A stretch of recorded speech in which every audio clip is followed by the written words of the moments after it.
At 2:43 a.m. local time, sensors over the Orinoco Basin began to register sudden movement near La Frontera Air Base. A coded aircraft transponder came alive for the first time in 3 years. The signal matched an old Venezuelan Air Force registry, but its encryption key was new. That discrepancy was enough to flag the system. Within minutes, a classified feed on a U.S. Southern Command network lit up with the alert. By 2:51, satellite imagery confirmed vehicle movement on the tarmac, headlights under blackout curtains, and a small convoy moving toward a hardened hangar. The report carried a single line: possible executive extraction in progress. What followed had been planned for months, but held in standby until the trigger appeared. The plan's name was Silent Harbor. It outlined a limited but decisive strike to intercept and capture Venezuela's highest leadership before they could leave national territory. Intelligence had indicated that Nicolas Maduro had been preparing an emergency flight route through the southern corridor using a modified Il-76 transport registered under a civilian front company. The aircraft was housed in a sealed hangar near Ciudad Bolivar, guarded by units loyal only to the Presidential Guard. Its route would have taken him across the border to Brazil, then on to West Africa. The United States had no intention of letting that flight take off. By 3:07, an encrypted order was transmitted from the operations room aboard the USS Arlington, stationed northeast of Trinidad.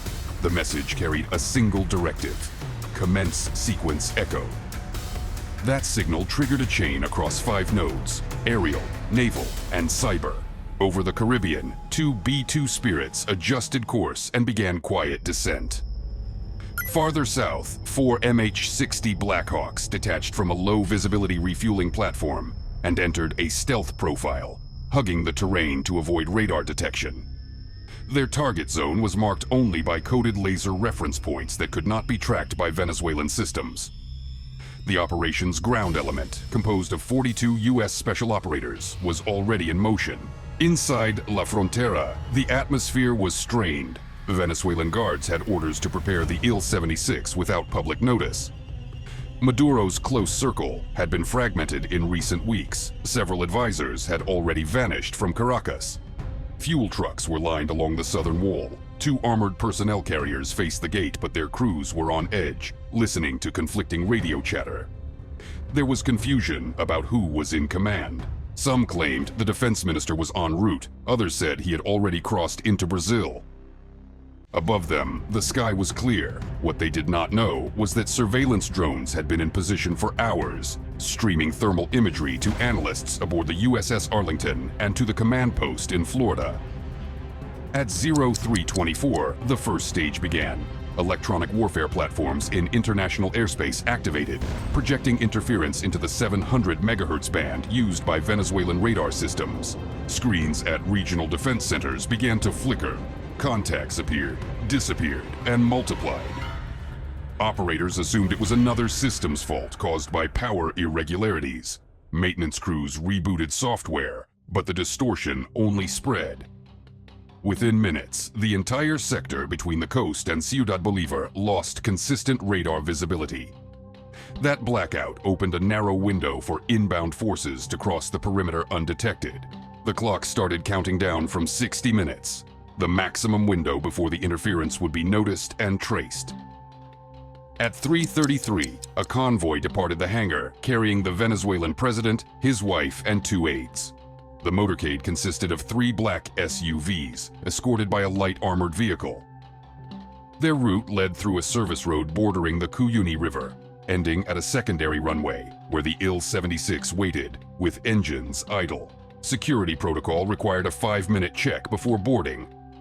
That pause became the vulnerability that the operation depended on. From a forward observation team positioned 40 kilometers east, coordinates were confirmed. The authorization code Hammer 6 was transmitted. 2 minutes later, the first pair of Blackhawks crossed into Venezuelan airspace. The helicopters maintained radio silence. Their approach altitude was less than 200 feet. Every minute was synchronized with satellite tracking and ground teams moving through the forest. Their objective was not destruction, but containment, secure the airfield, neutralize local defenses, and intercept the target alive. The risk factor was high. Venezuelan anti-air systems were unpredictable, often unmanned but occasionally activated without notice. Each aircraft carried suppression pods capable of jamming short-range missile locks for brief intervals. The crews knew the margin for error was measured in seconds. At 3:46, visual confirmation came through. Convoy headlights near the south perimeter. Aircraft ramped down, guards in position. Inside the base, confusion turned to panic. Communication links to regional command were unstable, and backup channels failed to connect. A single message reached the control tower. Prepare for departure immediately. Ground crews moved fast, engines spooling to full power. The Il-76's floodlights cut through the dark, exposing figures running toward the ramp. That visibility sealed their fate. From the tree line, infrared markers blinked once, twice, then went dark. Seconds later, precision-guided rockets struck the outer fuel depot, sending a column of fire skyward. Shockwaves rolled across the airfield. The explosion was not intended to harm, but to disorient and isolate. Within that chaos, the Blackhawks descended. They touched down on opposite ends of the runway. Dust and debris filled the air as operators disembarked in practiced rhythm. Targets were engaged methodically, using non-lethal rounds where possible. Resistance was light but erratic. Some guards fired blindly, others surrendered instantly. Commanders attempted to rally their men, but internal radios were overwhelmed by static. One vehicle tried to break through the perimeter fence. It was disabled within seconds by an anti-vehicle charge. Within 5 minutes, the outer defenses collapsed. What remained was a pocket of armed personnel near the aircraft ramp, surrounding the presidential convoy. Negotiation was impossible. The extraction order shifted to capture phase. At 3:59, a standoff unfolded at the base of the aircraft ramp. Maduro's guards refused to yield, forming a tight perimeter around the target. Loudspeakers in Spanish broadcast a single message: drop your weapons and remain in place. When the order was ignored, stun munitions were deployed.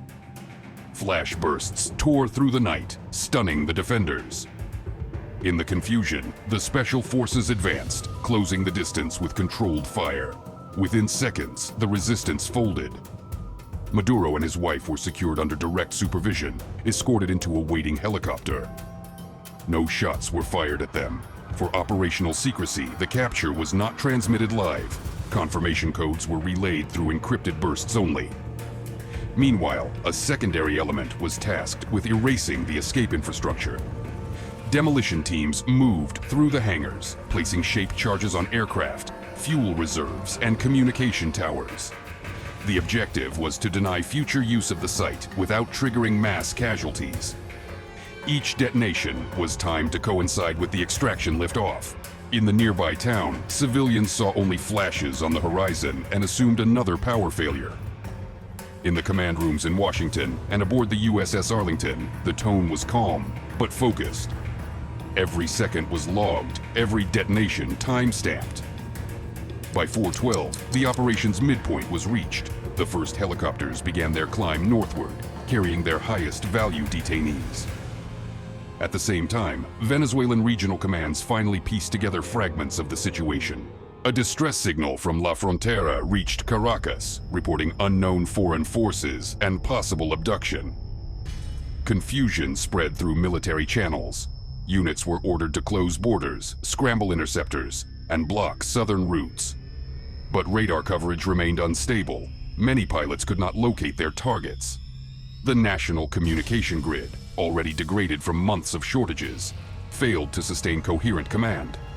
The airspace was effectively blind. The few aircraft that did take off found nothing but static and thermal ghosts. The real extraction path ran low, silent, and westward toward neutral airspace. At 4:29, as the final helicopter cleared Venezuelan territory, demolition charges at La Frontera were triggered remotely. Sequential blasts tore through the base, destroying hangars, fuel stores, and radar domes. Fire lit the horizon for miles. From satellite feeds, analysts watched the facility vanish in plumes of heat. The operation's signature was deliberate, unmistakable, yet deniable. Officially, it would be blamed on an internal explosion, perhaps sabotage. The precision of the timing, however, told another story. By the time the first Venezuelan jets arrived, the attackers were gone. All that remained were smoking craters and an empty runway. As dawn approached, the Blackhawks reached their rendezvous point over the Caribbean, linking up with a C-17 transport configured for long-range transfer. The detainees were moved aboard without incident, medical checks were performed, documents secured, and the aircraft turned north.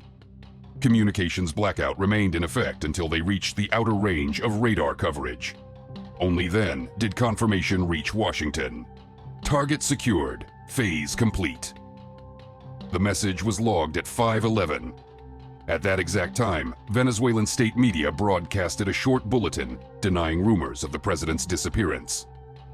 The denial would not hold for long. By 6 a.m., conflicting statements emerged from Caracas. Some officials claimed the president was inspecting military units in the south. Others insisted he had been relocated to a secure facility. None could explain the total communication silence from the airbase. Regional governors began issuing their own messages, calling for calm and urging civilians to stay indoors. On the streets, speculation spread fast. Power outages added to the confusion. In the absence of verified information, rumors multiplied. Of coups, foreign landings, or civil unrest. Within hours, the government's information chain fractured. The event that was supposed to secure an escape instead triggered a collapse of authority. By sunrise, the scope of the operation became clear. Satellite images revealed the base completely destroyed, with surrounding roads cut by craters. No flight records existed of any outbound aircraft. The Il-76 lay in ruins. International monitoring stations detected unusual communication bursts from the Caribbean, then silence. In Washington, officials maintained a strict blackout on all references to the operation. Only a small group of command staff had direct knowledge of the detainees' location. Their transport route was designed to avoid conventional bases using unmarked refueling points and false flight manifests. For the outside world, Maduro's fate became an unanswered question.